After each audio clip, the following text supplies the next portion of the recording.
The wind, a restless spirit across the flats, carried no comfort, only the grit of a world worn down. Silas, a man carved from the same unyielding landscape, heard it first, a sound that didn't belong. Not the coyote's lament, nor the rustle of dry grass surrendering to the breeze. This was smaller, sharper, a pinpoint of distress in the vast, indifferent canvas of the plains. He pulled his horse, Bess, to a halt, her ears swiveling, sensing his unease. He scanned the horizon, a flat line where earth met an endless sky. Nothing. Then, again, closer this time. A whimper. Dismounting, his worn boots crunched on the parched earth, each step a deliberate punctuation in the silence he usually welcomed. He followed the sound towards a cluster of anemic-looking sagebrush, their leaves coated in the dust of a trail long since cold. There, huddled in the meager shade, was a child. A girl, no more than 6 summers, he guessed, though hardship could age a face prematurely. Her dress was torn, her small hands clutching a bundle of rags to her chest as if it were the last anchor in a storm-tossed sea. Dust caked her hair, her cheeks.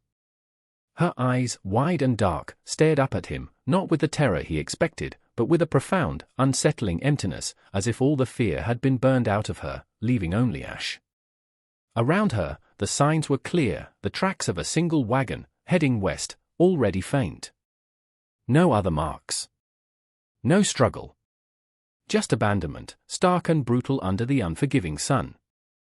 He knelt, his joints creaking a protest. His shadow fell over her, and she flinched, a tiny movement, almost imperceptible. Child?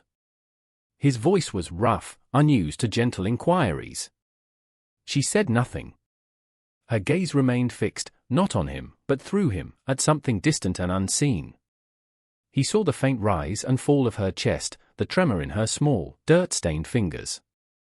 Alive, then. But barely. He extended a calloused hand, slowly, palm up. Ain't gonna hurt you. Still, she did not move, did not speak. He looked back the way the wagon had gone, a hard line forming on his lips. Some folks, he thought, just weren't fit to breathe the same air. He couldn't leave her.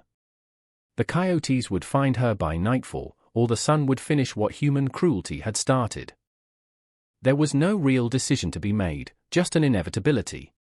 He reached out again, this time touching her shoulder. She was light, fragile as a bird. Come on now, he scooped her up. She was limp, offering no resistance, her head lolling against his dusty shirt. The bundle she clutched fell open slightly, revealing a tarnished silver locket, intricately carved but dull with neglect. He tucked it back into her grasp. As he mounted Bess, settling the child in front of him, he felt the familiar weight of solitude shift, replaced by something new, something uncomfortably foreign.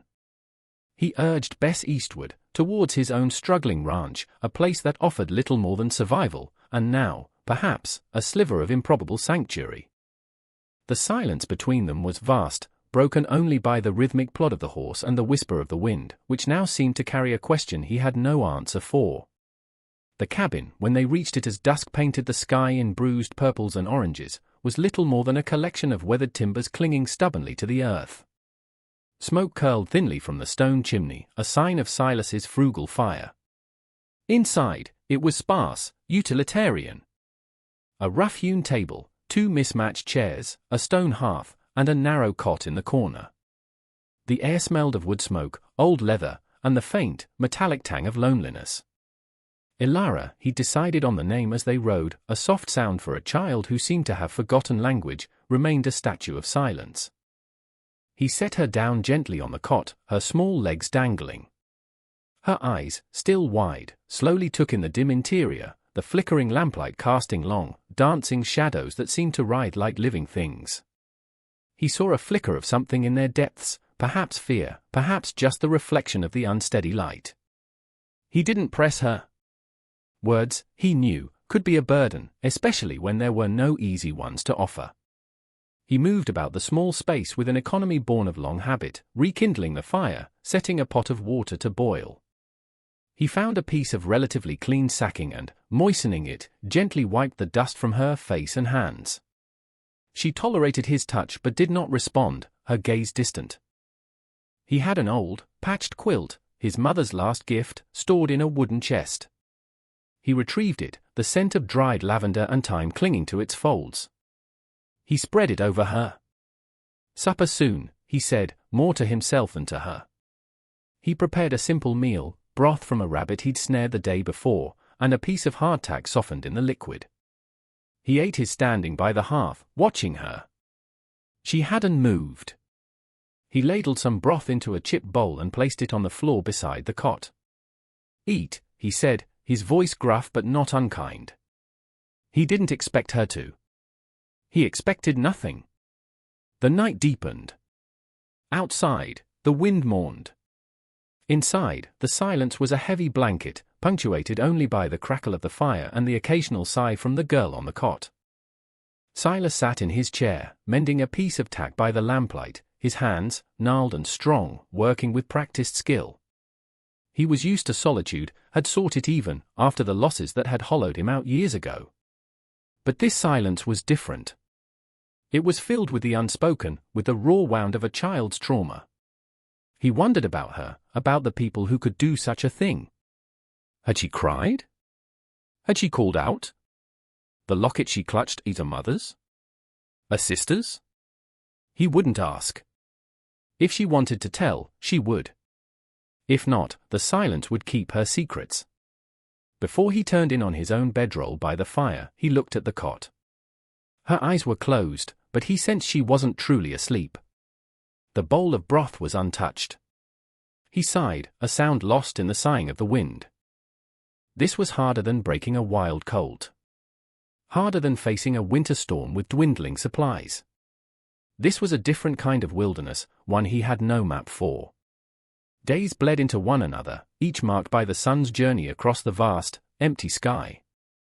Ilara remained a shadow in the corners of the small cabin, a silent observer of Silas's stark routines. She ate little, moved less, her small face a mask of impenetrable quiet. Silas didn't push. He simply existed alongside her, a steady, unobtrusive presence. He'd leave food, a piece of dried fruit, a cup of water, where she could reach it. Sometimes it was gone when he returned from his work, sometimes it remained untouched. He spoke to her occasionally, not expecting replies, just filling the oppressive silence with the mundane details of his day. Fence needs mending down by the creek wore, Bess threw a shoe. Got to fix that. He'd watch her from the corner of his eye. Sometimes, he'd see her gaze follow his hands as he worked, whittling a piece of wood or cleaning his rifle. Her own hands were always clenched around the locket, her knuckles white. He began to leave small things for her, a smooth stone he'd found by the creek, a feather from a bluebird, a wildflower struggling to bloom in the arid soil. He'd placed them near her without comment. One morning, he found the wildflower tucked into a crack in the wooden wall beside her cot. It was a small thing, almost insignificant, but it felt like the first ray of dawn after a long night. He began to take her with him on his shorter rounds of the ranch, not wanting to leave her alone for too long. He'd lift her onto Bess, settling her in front of him. She remained limp, unresponsive, but he thought, perhaps, he felt a slight lessening of the tension in her small body as they rode. The land was harsh, unforgiving. The creek was often low, the grass sparse. His few cattle were thin. It was a life of constant struggle, of making do, of wresting a meager existence from an ungenerous earth. He showed her how to check the water levels, how to spot the signs of predators. He named the plants, the birds. He talked about the weather, the changing seasons. She listened, or seemed to, her dark eyes fixed on the landscape, absorbing it all in that unnerving silence. One afternoon, while he was repairing a section of collapsed fence, he left her sitting under the shade of a lone, scraggly cottonwood. When he glanced back, he saw her small hand reach out and tentatively touch one of Bess's soft muzzle as the horse nuzzled her gently. Bess, usually wary of strangers, seemed to sense the child's fragility. It was the first voluntary interaction he had witnessed from her. A knot in his chest, one he hadn't realized was there, loosened slightly. The ranch was a hard place for a child. There were no comforts, no playmates, only work and the vast, echoing silence. But perhaps, he thought, there was also a kind of honesty here, a starkness that mirrored the rawness of her own experience. Here, survival was a daily prayer, and small victories, a mended fence, a full water barrel, a child's tentative touch, were monumental. The town of redemption, if it could be called a town, was a day's hard ride east. It consisted of a general store, a blacksmith, a dusty saloon, and a handful of weathered houses clinging to the edge of nowhere. Silas avoided it when he could, but supplies ran low, and there was talk of a new tax, something he needed to understand. He debated leaving Ilara at the cabin, but the thought of her alone, even for a day, settled uneasily in his gut. He decided she would come. He found an old, sun-faded dress of his late wife's, far too large, but cleaner than what Ilara wore. He cut it down clumsily with his hunting knife, fashioning a shapeless garment. She allowed him to help her into it, her eyes still holding that distant, haunted look. In town, their arrival caused a stir. Heads turned. Whispers followed them like burrs. Silas, with his grim face and solitary reputation, was an object of speculation enough. Silas, with a silent, pale child in tow, was a 7-day wonder. He ignored the stares, his face set in its usual impassive lines, but he felt Ilara shrink closer to his side, her small hand gripping his trouser leg. At the general store, Mrs. Henderson, a woman whose kindness was as expansive as her girth, clucked over Ilara. "Well, Silas, who's this little sparrow?" Silas merely grunted. "Need supplies." Ilara hid further behind him. Mrs. Henderson tried to offer Ilara a piece of horehound candy. The girl recoiled as if from a snake. "Shy one," Mrs. Henderson observed, her eyes shrewd but not unkind. "Needs feeding up." Silas paid for his flour, salt, and coffee, his movements curt. He felt the weight of the town's curiosity, a palpable thing. He knew what they were thinking. Where had she come from? What was she to him? He offered no explanations. It was none of their business. As they were leaving, a group of rough-looking men loitered outside the saloon, their eyes lingering on Ilara. One of them, a burly fellow with a greasy beard, called out, "Hey, Silas! Found yourself a stray?" Silas stopped. He turned slowly, his hand resting near the worn colt on his hip. His eyes, cold as a winter sky, met the man's. "She's with me," he said, his voice flat, carrying a warning that even the dullest intellect could comprehend. The man grunted, suddenly finding his boots very interesting. The others shuffled. Silas held their gaze for a moment longer, then, taking Ilara's hand, he walked towards Bess. That night, back at the cabin, Ilara had a nightmare. Silas was woken by a small, choked cry. He found her sitting bolt upright on the cot, her eyes wide with terror in the dim moonlight filtering through the single window. She was trembling violently, her breath coming in ragged gasps. He sat on the edge of the cot, not touching her, just being there. "Just a dream," he said softly. "You're safe here." She didn't seem to hear him. Her gaze was fixed on some unseen horror. Then, a single word tore from her throat, raw and anguished. "Mama." It was the first word he had heard her speak. It hung in the air, heavy with loss.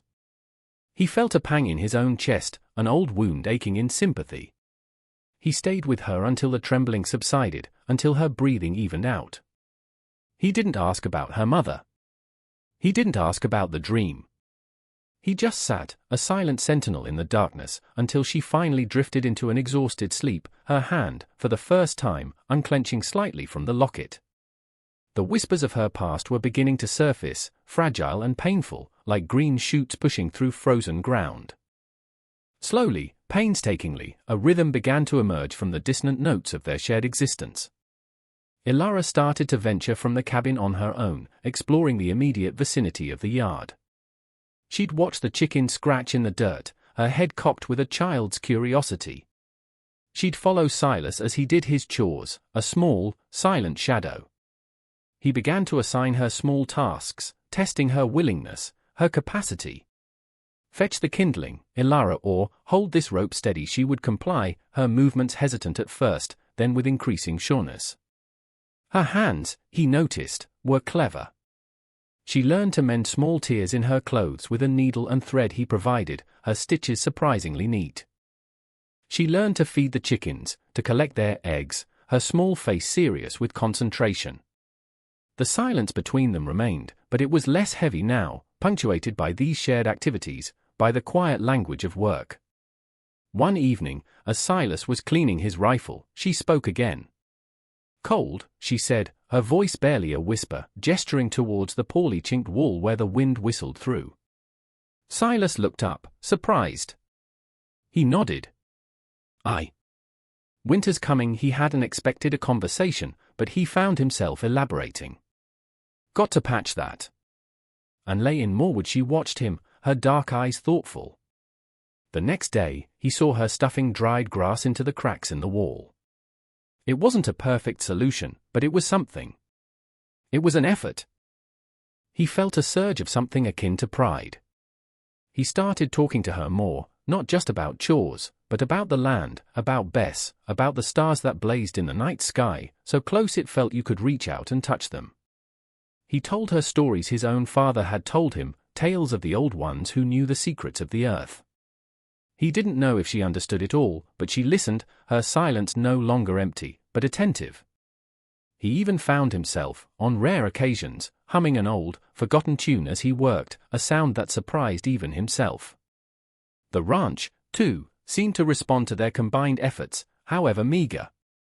The vegetable patch Elara tended with surprising diligence yielded a few hardy squashes and beans. The mended fences kept the cattle from straying too far. It was still a hard life, a precarious existence, but it felt less desolate, less solitary. One afternoon, Silas returned from a long ride checking distant fence lines to find Elara sitting on the cabin step, carefully carving a piece of softwood with his dullest knife. She was shaping it into a bird, its wings outstretched. It was crude, but unmistakable.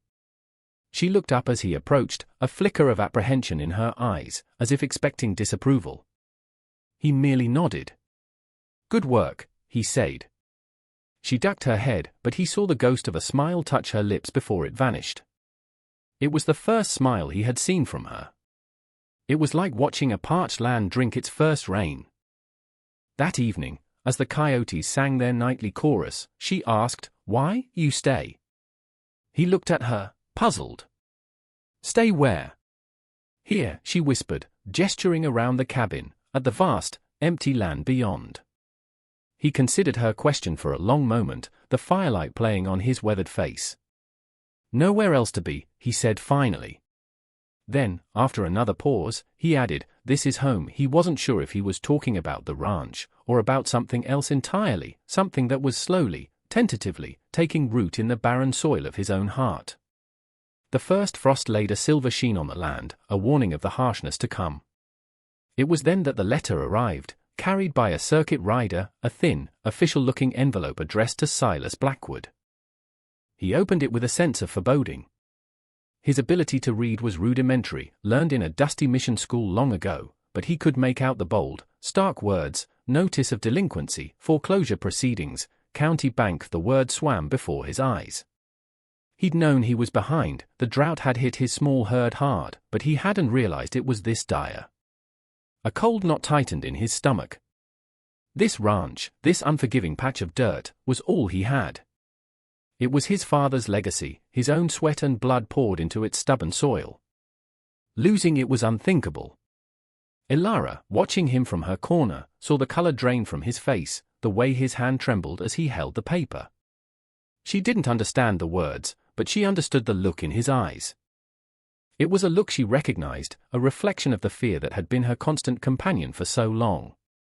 "What is it?" she asked, her voice small. Silas crumpled the letter in his fist. "Nothing for you to worry about, child," but his voice lacked conviction. The next day, a man rode into their yard. He was stout, dressed in city clothes that looked out of place against the rugged backdrop of the ranch. He dismounted with an air of self-importance, his gaze sweeping disdainfully over the cabin, the patched fences, the thin cattle.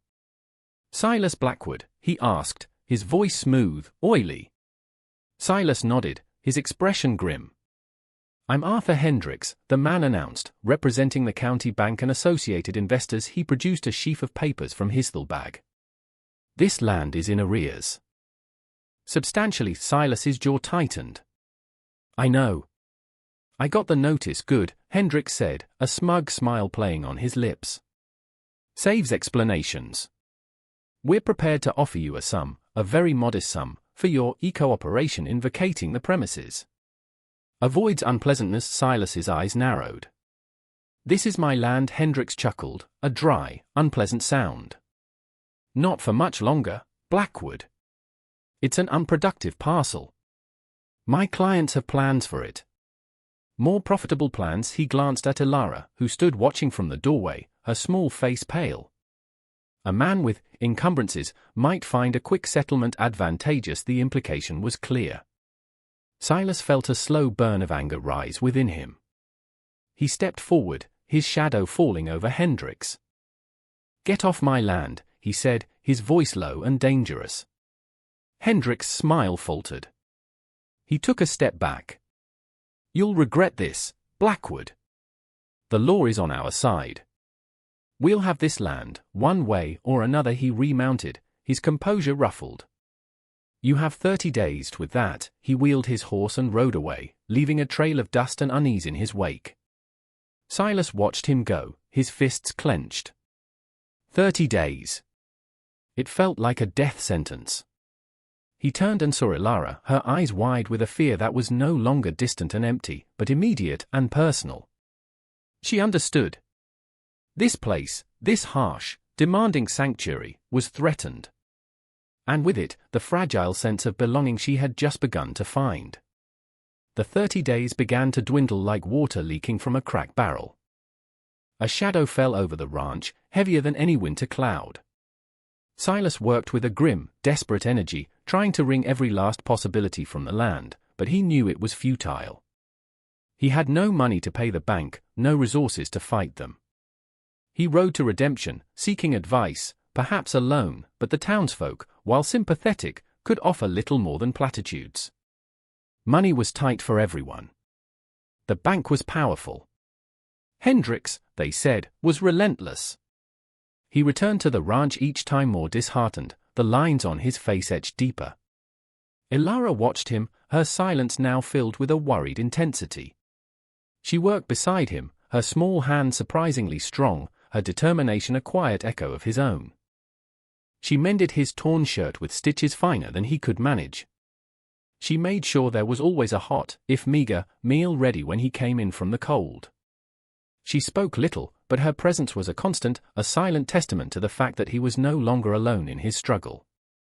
One evening, as he sat staring into the fire, the foreclosure notice lying on the table like a condemnation, Elara came and stood beside him. She reached out a small hand and touched his arm. We fight, she asked, her voice soft but firm. He looked at her, at the fierce loyalty shining in her dark eyes. A bitter laugh escaped him. Fight with what, child? They have the law, the money. We have nothing. We have this, she said, her small hand sweeping to encompass the cabin, the land stretching out beyond the window, unseen in the darkness but deeply felt. This is home. Her words, simple and direct, struck him harder than any legal argument. Home. She had called it home. He had given her shelter, a grudging kindness at first, and in return, she was offering him, what? Hope? Resilience? He saw in her not the abandoned waif he had found on the trail, but a spirit as tough and unyielding as the ancient cottonwoods that clung to the creek bank. He had been so focused on what he was losing that he had forgotten what he had found. He pulled her into a rough, unaccustomed hug. He said, his voice thick. We fight. He didn't know how. He didn't know what they could possibly do. But her quiet courage had lit a small, stubborn flame in the darkness of his despair. He started looking through his father's old papers, a dusty collection of deeds, receipts, and faded letters, searching for anything, a loophole, a forgotten claim, a miracle. Elara sat beside him, patiently examining the documents, her brow furrowed in concentration, tracing the old-fashioned script with her finger. Most of it was meaningless to her, but she was there, a partner in his desperate search. One afternoon, she picked up a brittle, yellowed piece of paper, a survey map, older than the others. It was crudely drawn, but detailed. Her finger stopped on a small, almost invisible marking near the creek, a symbol he didn't recognize. "What is this?" she asked, pointing. Silas peered at it. He'd seen it before, dismissed it as an old well marker or a boundary stone. But Ilara's question made him look closer. There was a faint annotation beside it, nearly illegible, Agua Escondida, hidden water. He remembered old tales, his grandfather speaking of a hidden spring, one that never ran dry, even in the worst droughts, its location lost to time. Could it be? If there was a reliable, year-round water source on his land, one the bank didn't know about, it would change everything. It would make the land far more valuable, far more defensible. It was a sliver of a chance, a desperate hope, but it was more than they'd had before. The next morning, before dawn, Silas and Ilara set out, the old map clutched in his hand. The air was crisp, biting, carrying the scent of snow. They followed the creek bed, its usual trickle now reduced to a damp ribbon of earth. The map was vague, its landmarks weathered by time, but Silas had a feel for this land, an instinct born of years of walking its contours. Ilara, bundled in an oversized coat, trudged beside him, her eyes scanning the ground, alert and watchful. They searched for hours, pushing through tangled brush, scrambling over rocks. Despair began to set in. Perhaps it was just a myth, an old man's fancy. Then, Ilara stopped. "Listen," she whispered. Silas paused. At first, he heard nothing but the wind. Then, beneath it, a faint, almost inaudible sound, a gurgle, a soft murmur. It came from a dense thicket of willows, a place he'd passed by 100 times without a second glance. They pushed their way through the branches. And there it was. Not a gushing spring, but a steady seep of clear, cold water, emerging from a fissure in the rock, pooling into a small, crystal-clear basin before disappearing back into the earth. It was small, unassuming, but it was undeniably there. Agua Escondida. Hidden water. Silas knelt, dipping his hand into the pool. The water was icy, pure. He looked at Ilara, a slow smile spreading across his face, the first genuine smile she had seen from him that wasn't tinged with worry or sadness. "You found it, child," he said, his voice filled with a mixture of awe and gratitude. "You found it." The discovery of the spring didn't magically solve all their problems, but it gave them a weapon, a tangible asset. It gave them leverage. Silas spent the next few days clearing the area around the spring, reinforcing its banks. He knew Hendricks would be back soon. The 30 days were nearly up. The confrontation was inevitable. But now, he wasn't facing it empty-handed. He felt a renewed sense of purpose, a fight in him he thought had died long ago. Ilara, too, seemed transformed. The fear that had shadowed her eyes was replaced by a quiet determination. She had played a part, a crucial part, in saving their home. She belonged here. This land, this struggle, was hers as much as it was Silas's. The day Hendricks returned, he was not alone. He brought with him the county sheriff, a reluctant-looking man named Miller, and 2 grim-faced deputies.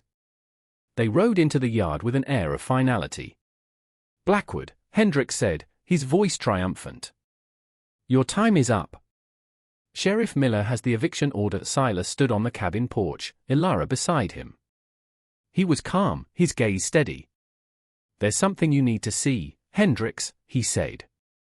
He led them, not without protest from Hendricks, towards the creek, towards the hidden spring. When Hendricks saw the clear, flowing water, his smug expression faltered. He stared, disbelieving. What is this?" "It's a year-round spring," Silas said, his voice even. "Makes this land a damn sight more valuable than you reckoned, doesn't it?" Hendricks sputtered, "This changes nothing." "The debt remains." "Maybe," Silas said. "But it changes the terms. This land isn't unproductive. And I'm not selling for your modest sum. Sheriff Miller, who had been observing quietly, stepped forward. Silas, he said, a spring might increase its value, but the bank still has a claim. It was then that Elara spoke, her voice clear and surprisingly strong, startling them all. He paid, she said. All eyes turned to her. She held out a small, worn leather pouch. For the tax.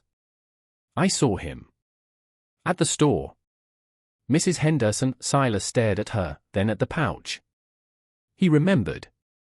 Months ago, before the worst of the foreclosure threat, he'd scraped together enough to pay the overdue property tax, a small victory at the time, forgotten in the larger crisis. He'd even gotten a receipt. Elara had been with him. She had remembered. Hendricks scoffed. Property tax? That's irrelevant to the bank loan. Perhaps, Sheriff Miller said, his expression thoughtful. But current on taxes makes a foreclosure less straightforward. Especially with a newly discovered asset like this spring. The bank might be willing to renegotiate terms, Mr. Hendricks, rather than face a contested eviction and a reassessment of the property's worth. Hendricks' face purpled. He knew when he was being outmaneuvered. The presence of a reliable water source, coupled with paid taxes, muddied the waters considerably. A quick, cheap acquisition was no longer on the table. He glared at Silas, then at Elara, his eyes filled with venom. This isn't over, Blackwood, he snarled, but the threat lacked its earlier conviction. He turned to the sheriff. Are you going to enforce this order or not? Sheriff Miller looked from Hendricks to Silas, then to the small, determined girl standing beside him. He sighed. Given these new circumstances, Mr. Hendricks, I'm not prepared to forcibly evict Mr. Blackwood today. I suggest you take this matter back to the bank. Perhaps a more equitable arrangement can be found. Hendricks, furious but impotent, mounted his horse. You'll hear from our lawyers, he shouted, before riding off, his deputies following with a mixture of relief and embarrassment. The dust settled. The immediate threat had passed, like a storm cloud receding over the horizon. Silas looked at Elara, a profound sense of gratitude, and something akin to wonder, filling him. This child, this abandoned scrap of humanity, had not only found water in a barren land but had also unearthed a crucial piece of forgotten truth. You remembered, he said, his voice hoarse. Elara nodded, a small, shy smile gracing her lips. Mrs. Henderson gave me a candy, she said, as if that explained everything. He understood.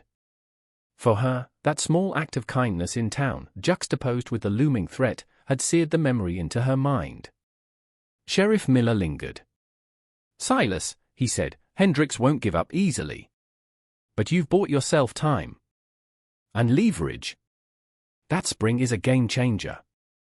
The bank will have to deal with you fairly now. He tipped his hat. Good luck. Silas watched him ride away, a sense of weary relief washing over him. He turned to Elara. We did it, child, he said. We held the line. They walked back to the cabin, the silence between them no longer one of unspoken trauma or awkwardness, but of shared victory, of quiet companionship. The fight wasn't over, Silas knew. There would be negotiations, legal wrangling. But the suffocating weight of imminent loss had lifted. They had a future to fight for, a home to defend, together. In the days that followed, a subtle shift occurred in redemption. Word of the hidden spring, and of the small girl who had helped find it, spread through the town. Some who had dismissed Silas as a stubborn recluse now looked at him with a newfound respect. Mrs. Henderson, when Silas next went for supplies, Elara proudly accompanying him, pressed extra sugar into their sack. For the little one, she said, winking. Sharp as a tack, that one Elara, who once hid behind Silas, now stood a little taller, a quiet confidence in her eyes. She still clutched her locket, but it seemed less a talisman against fear and more a simple reminder of a past that no longer defined her present. Silas, with the help of a reluctant but fair-minded lawyer Miller had recommended, entered into negotiations with the bank. The existence of the spring, independently verified, dramatically altered the valuation of the ranch. The bank, faced with the prospect of a protracted and potentially embarrassing legal battle, and the realization that the land was far more valuable than they'd initially assessed, agreed to restructure Silas's loan, offering terms he could, with hard work, meet. It wouldn't be easy. The land was still harsh, the margins thin. But it was possible. They could stay. The first snows of winter arrived, blanketing the ranch in a pristine white silence. Inside the small cabin, a steady fire burned in the hearth, its warmth a welcome comfort. Silas sat at the table, meticulously oiling his tools, his movements no longer driven by desperation, but by the steady rhythm of work and a quiet sense of hope. Elara sat opposite him, carefully stitching a patch onto an old pair of his trousers, her small brow furrowed in concentration. The locket lay on the table beside her, no longer clutched, but resting, as if it too had found a place of peace. The silence in the cabin was companionable, filled with the small sounds of their tasks, the crackle of the fire, the sigh of the wind outside, a wind that no longer sounded like a lament, but like the deep, steady breath of the land itself. Elara looked up from her sewing, her dark eyes meeting Silas's. Will they come back?" she asked, her voice soft, referring to Hendricks and the threat he represented. Silas paused in his work. He considered her question. "Maybe," he said honestly. "Men like Hendricks don't give up easy. But we're ready for them. This place, it's ours now." Truly ours. He looked around the small, humble cabin, at the worn furniture, the patched walls. It wasn't much by worldly standards. But it was home. It was a place where a broken man and an abandoned child had found solace and strength in each other. It was a place where silence had given way to quiet conversation, where fear had been replaced by a resilient courage, where despair had blossomed, improbably, into hope. He reached across the table and gently touched her hand. "You're safe here, Elara," he said, his voice gruff but filled with an emotion he rarely allowed himself to show. "You belong." A slow smile spread across Elara's face, a genuine, unguarded smile that reached her eyes, lighting them from within. She didn't need to say anything. Her smile was answer enough. Outside, the snow continued to fall, covering the tracks of the past, smoothing the harsh edges of the land. A new season was beginning, for the ranch, and for the unlikely family it sheltered. The struggle would continue, for survival, for a life wrested from an unyielding earth. But now, they faced it together, their roots intertwined, two solitary figures who had found, against all odds, a place to call home, a quiet dawn after a long and arduous night. The wind whispered around the eaves, no longer a threat, but a lullaby. And in the small cabin, bathed in the warm glow of the fire, there was peace.